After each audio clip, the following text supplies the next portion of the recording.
Well, this one took me forever to do because I wanted to try to understand the reasons and the logic behind some choice. Like, I mean, if you say men 15 dream team of the year and you have considered Warrior, I think that there is a part of the Warrior that is really, really, really important to take care of in consideration, and it's the World Cup. The champion is South Africa. How in the world you can have only Etzebeth in your dream team? How is it possible? How you don't have De Klerk? How you don't have Mbonambi? How you don't have Oxche?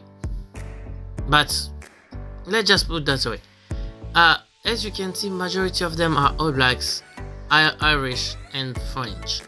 So my question is, if, and we can, those who follow this sport, we cannot go without and notice that Irish had the best year of their life for a long time.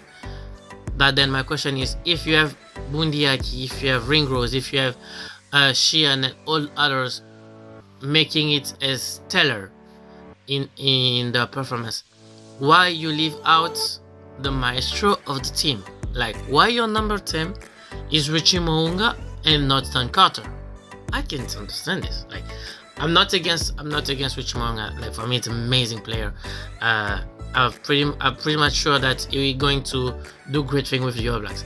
But you cannot load your team with all those Irish players who have been basically amazing in their team, because their team was reciting a partition and not put the maestro on the list.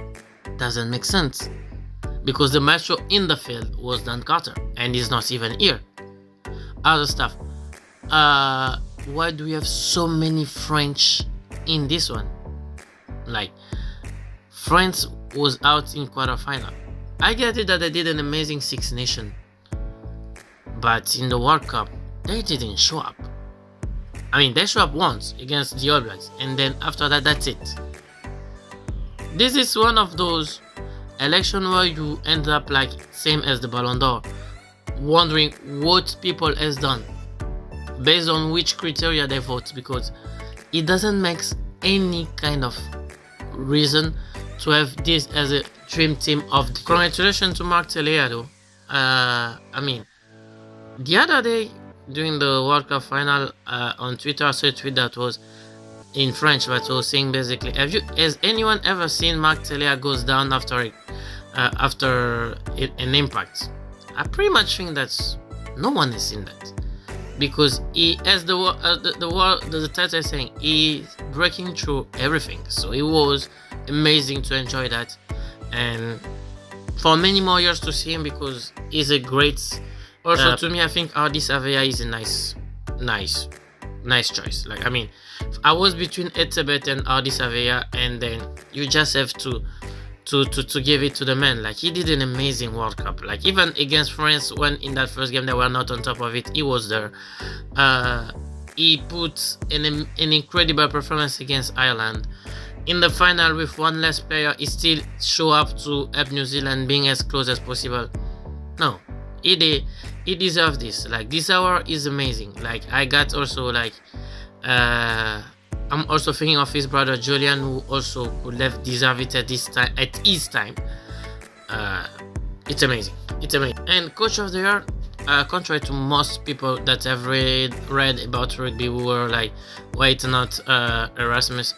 I mean, basically, I understand why it was not Erasmus, because Erasmus playing is known and is the same since he was like, I mean, not even Erasmus by himself, but like whoever is the second. But Erasmus has been playing the same way since 8 years now, right?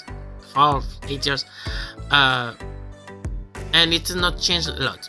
But what Andy Farrell has done with Ireland is amazing. Like, he took Ireland, I think Ireland was third or fourth in Six Nations, and then no one can contest that Ireland in 4 years, and especially this year before the World Cup, has made a tremendous progress and has come for way too far and making the unreal real. Like, they end up 4 points from the semi-final, and who knows if they and they are the only one who beat South Africa, who was the champion.